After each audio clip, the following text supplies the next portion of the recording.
Hello and welcome to Teacher Talk, the podcast for teachers who are lifers but still want to have a life. This is Jared, and as always, I'm joined by my partner, Johanna. Hello, Johanna. Hi, Jared. What are we going to talk about today? Music in the classroom. Tell me about music in the classroom. How you can use it to increase learning. It sounds made up. It's not made up. Well, convince me. Okay, well, it's kind of like Pavlov's dog. Okay. So you basically are going to introduce students to music that they don't hear very often, and then you're going to give that music a purpose. And it looks different elementary versus secondary. Got it. Do you? Yes. It's like classical conditioning, I think.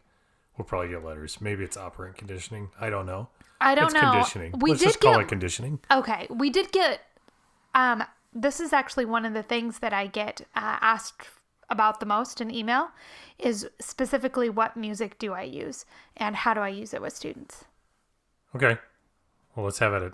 Okay, we're going to start with elementary. So basically what I happen to do is my students are exposed to the same music for the same set of skills every time. Like? For example, if we are doing something where we're supposed to be calm and quiet and reflective, I play Enya. Oh, yeah. Okay. This I'm familiar with. And if we're working with peers, like, then... Who can say that one? Yeah, I do. I do use that one, actually. Only time.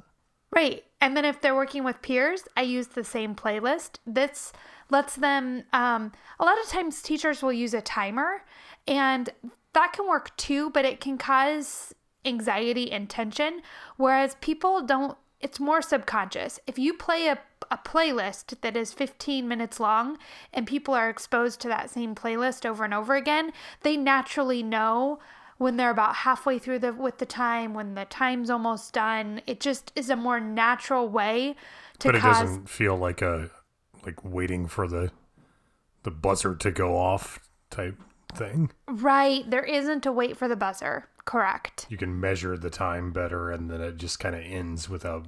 Seems logical. It's very subconscious on the part of my students and myself. We're just very aware that when we hear a certain song, it means we know we're getting close to the end of the peer work. You also want a playlist for cleanup. Same thing. I happen to also use a timer for cleanup. My cleanups tend to be a little bit more intensive. But once kids are trained to clean up and they know how to do it correctly, then you can use a song to signify by the end of the song we need to be cleaned up, and that will help kids stay focused during that time. Okay. Yes. But a different song. Do you have different songs? Mm-hmm. Do you have like a type of song that you use for work time or cleanup time? Because I wonder if I can share my time song. I wonder if I can share my playlist. I'll have to figure out how why you couldn't. iTunes does that. Maybe include it with this podcast. But you mean literally how? What? Like, I'm sure there's no law against it or anything. You just don't know how for sure. Yeah, I need to figure it out. Okay. What's your cleanup song then? My cleanup song changes. Right now it happens to be Enya this year. I go back. A different Enya song? Yeah. What song? The one with thunder in it. Okay. Which is all of them as far as I can tell. So... Well, no, it's like an energized storm type song. Great. I used to have the last song being Under Pressure, but then I switched it out for the Ice Over the Baby? Rainbow song. The Judy Garland song? No, the one that's the Hawaiian style rainbow. I don't know music. Really, we need to be truthful. Probably, I don't know the name of music. It's always a Johanna story when you try and figure out the name of something. The one from the end of WALL-E? Maybe. It's a guy with a ukulele. So like Down to the Ground? Maybe. From the end of the WALL-E I don't movie? know. I'm sure someone out there right think now that is has a winning ukulele. the Johanna ukulele Somewhere Over the Rainbow song. We'll look it up later. Anyway. Okay. Okay. I get the basic principle. What's the catch? There is no catch. That's basically it. I keep it on low. It's something that the students don't really even notice, and yet it naturally causes them to be quiet and calm at certain times and be, willing to work with friends, but realize how much time is Yeah, left. that's the key part, is just it's a really chill and effective way of helping people pace themselves. Yes, and knowing when they're supposed to be quiet. I will say that if I play at any time, if I play Enya in my classroom, give it about 15 seconds and the kids will all get quiet. They're just trained to it. All right. Okay, secondary, it's a lot more complex. Oh, Because they're not going to want to listen to your playlist. so Well, they're not going to want to do a lot of things, but they have to because I'm the boss. that's not the... No. No. We're about increasing learning. We are here to make an environment where learning wants to happen. They're going to learn to respect my authority. And where students want to learn. Learning. Oh, the content. You want them to learn the content? Yes. Oh, And behaviors. yeah. They're not going to go into a world, I hope, where they just have to do whatever the boss says. Like, I want more for my students than that. You better hope hard. Well, I mean, of course, we all have to do what the boss says. But the boss isn't dictating every decision. I hope more for my students than that. Well, whatever they wind up doing, you also want them to know art and math and science and history. And reading and writing and languages. Sure, also those things. And then just like all the other stuff. There's so much to learn. Anyway, students at the secondary level need to be taught how to select music for work production. Yes. Yes, you need to formally teach this. You're going to teach them. Things like, what should the volume of our music be? And don't do it like a dictator. Let them interact and work together, and just admit that a part of your start of school routines at the secondary level is that you're going to need to have an opportunity for students to learn about music expectations and how it's used to increase learning. And are you talking about like music that they play in their headphones, or like Yes, okay. music that they play on their headphones. Yeah. What do you care how loud it is then? Because if it's too loud, it will prevent learning, or it will damage their ears. I mean, supposedly. Well, we're asking them to do hard things, mentally hard things, and so their brain can't be overrun by music, right? It is something that helps increase efficiency, not decrease it. I focus better when I have real loud music. I'm going to say that's no bueno in the classroom. Well, as long as it's not bothering other people, right? I would say that it's still important to teach them about how a volume level can influence what they get done. And a simple way to do it is to give them a fun task where they try doing it A, with really loud music, and B, with music that is selected based off of a couple of criteria, and notice how they get faster at the task if they follow a couple of criteria rules. All right, so what are the criteria? So one, I would say that the volume needs to be something where the sound is not damaging their ears, and where it's not louder than their internal voice. Okay. All right, so it has to be something that they like, not music that they love. This I get. All Because, right. like, when I'm at work and the song I love comes on, work is going to stop for a little bit while I just groove to the song I love.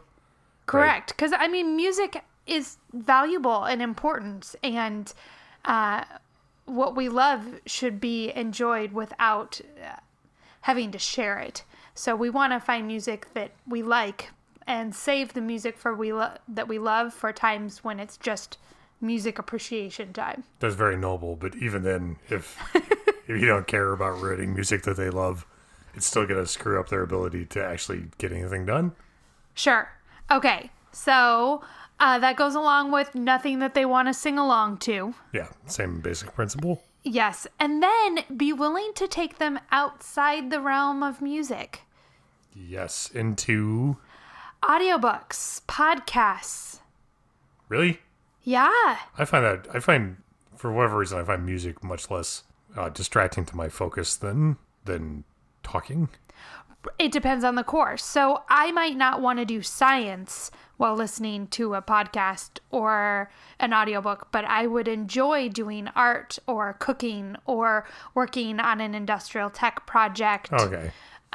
Or computer coding, those types of things where my brain is doing work, but not the same type. In fact, my brain is doing similar work to music.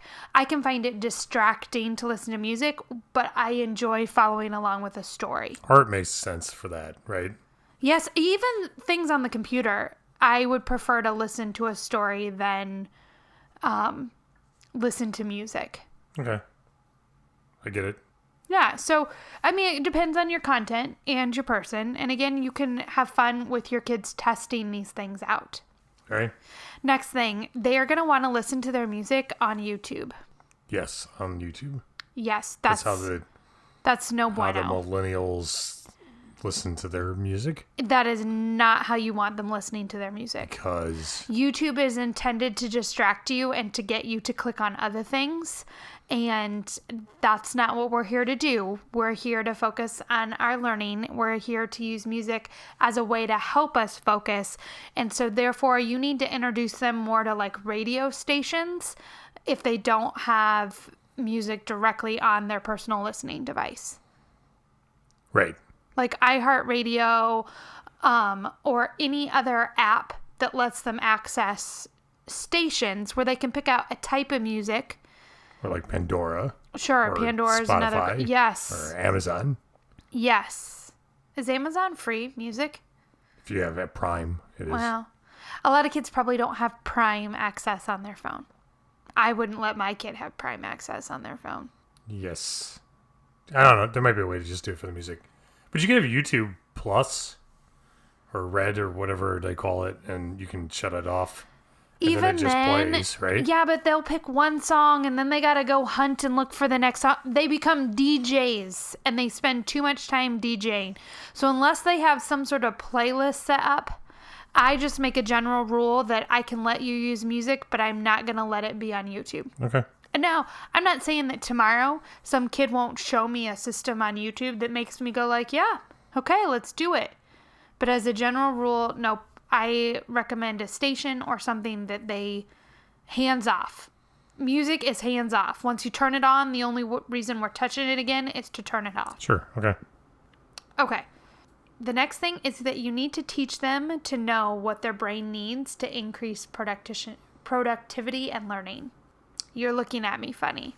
You gotta teach them what their brain needs to increase productivity and learning. Yes. Well, if you could just do that, we wouldn't really need teachers. Well, You but just have one teacher who did that, and then it would just happen, right? okay. So what I've learned with secondary students is certain music will cause them to work better and faster depending on the task, and other music will not. All right. So what are the secrets? It depends on the kid. And again, I recommend making fun introduction style activities that let you test this out. So whether it be that you read passages to different music and then have kids answer questions and see which type of music causes them to retain more of the learning. So for example, jazz and I actually really enjoy listening to jazz. I can't retain anything while listening to jazz. Sure. It's like too much for my brain. But other people, it's going to do the opposite. Right. Okay. For me personally, Enya gets a lot of productivity and focus and concentration. For other people, it kind of puts them to sleep and is more meditative. Yep. So have fun having kids do something monotonous that you want them to practice anyway, and make a little game to see what style music their brain responds to the best. Okay. I got it. Okay. And then finally, be clear and upfront with like how you're going to handle it when they misuse technology in the classroom. What are you going to be clear about then? So I tend to personally have a one and done rule. I'm going to trust you as a learner to use technology to increase your ability to be productive and learn in the classroom. And if not, Then you will not use technology in the classroom. forever. Yes. Oh, no. I lay it out until I believe I can trust you again. Okay. And I make it conditional like that because it's just easier to manage different student needs. Some kids will need you to take it away forever. Other kids need you to take it away for a week. And so by making it a true false, do I trust you? So Jared, you lose technology. You lost it Oh no. because you were being sneaky. Oh, I wouldn't do that. And then when I told you you lost technology, you kind of got grumpy pants about it. I also wouldn't do that. So how long is it going to take for me to trust you again? Probably until tomorrow when I should get it back. Oh, definitely not till tomorrow. Probably twice as long as that. What are some things you're going to do for me, Jared, to make me want to trust you? I don't know. Well, you think about that and you start showing me that next class, and we'll see how long it takes for you to earn my trust I back. feel like this is taking a bad turn for me. But, right, that's kind of how I manage it because it's a trust item. It's not something I have to you have to treat technology in the classroom Yeah, this as isn't an required in the first earned place. reward, and you have to constantly call it that. This is an earned reward. This is not something you get as just a citizen of my classroom. This is for responsible learners. You can tie it to whatever you want. Did they do their homework for that day? Did they pay attention to the whole group instruction? And then by hinging it on your trust, it lets you as a teacher have a lot of control. But again, you gotta be totally upfront about all of that, or else kids are gonna call your bluff and say you're being unfair. Right, we can never have that. Unfairness will destroy you. All right. Then they'll just purposely be sneaky and snotty about it. It's all a game. Got it. Okay. Recap. Recap. Look at us with an episode that's like appropriate length they're supposed to be. We're going to condition us to have appropriate length episodes That's right. by playing music in the background so that we know when it's about time to start being done. Because we know that when Mambo number 5 comes on, there's only about 3 minutes and 37 seconds left. Yes. Yeah, our kids have gotten better with respecting the podcast time, and so that's caused us to get a little long-winded. That's true. We aren't trying to squeeze them in. Anyway, but you got calm music. Well, no, you got elementary and secondary. Elementary simpler. Elementary simpler. You've got calm music. You've got a playlist for work time that serves like a timer and like a guide so that the students know how long the work time has gone and how much is left without feeling anxious about it. Correct. And then you have clean up music. And everything just kind of works because you can pick the music for them and there's not much they can do about it. I will say I'm adding to the summary. 4th and 5th graders, depending on how they act, I will move them into the secondary category. There you have it. Sometimes older kids are older. Yes. We got it. And then for older kids, they're going to be less tolerant of you just picking music for them. So you have to help them find the music that works for them. Yeah. At an appropriate volume. It's not Yes. something they like too much that they're going to want to sing along to because it will distract them. Yes. But stuff that they just like, not love. Correct. And And then being mix it- upfront in advance, like that's their goal, is to find music they like, not love. Right. And of a style that works for them because not every style works for everyone. And you puts everyone to sleep except for Johanna. It does not. And then for Johanna, it just kind of relaxes and energizes her to do work. Correct. But that one person in the world doesn't necessarily represent anyone else. But like classical music might be too distracting for some people, but would work great for others, and helping them find what works for them through simple little experiments, really, is how you described it, right? Yes. Just having them do work they're going to do anyway and see what works. Yes, have them do 5 math problems or have them do a small portion of a review activity and then switch out the music and see if scores changed or are influenced, or the speed at which they work is influenced by the music that is playing. Probably no YouTube, but really no things that like DJing for themselves is going to become a distraction. You got to pick something where you can set it and forget it. Set it and forget. Ronco, set it and forget it. That's right. It That's really what it cuts the is. fat. There is no messing with the music. You set it and forget it unless you're turning it off. And then this is not like this is an earned benefit of good behavior to supplement your classroom learning experience as a student. And so if you cheat or lie or abuse it, it just goes away until you can trust them again, and just make sure those terms are clear up front. Correct. If that means you have to sign something because of the type of student you have, whatever it is, you just make it extremely clear that it's a one-shot deal and they lose it until they show they're trustworthy again. Right. And make it student by student rather than the whole class. You will lose kids quick if you punish kids that weren't doing anything wrong, because Dorky McGee was like, No collective punishment? No.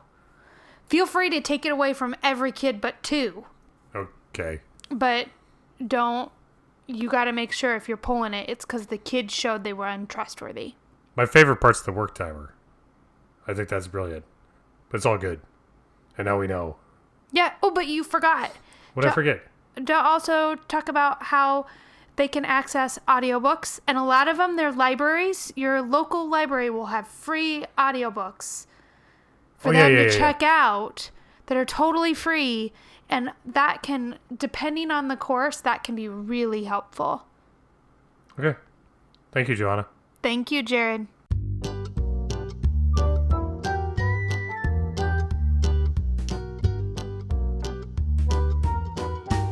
Joanna, do you get questions from listeners ever? Yes, we do. How do those listeners send you questions? They send us an email. Where does that email go? teachertalk4teachers@gmail.com. But wait, what kind of 4? How do I do 4? All of the 4s. They can do a number 4. They can write the word FOR, or they can do FOUR, even though that one doesn't quite make sense. Well, perfect. teachertalk4teachers@gmail.com. Yes. Thank you, Joanna. Thank you, Jared.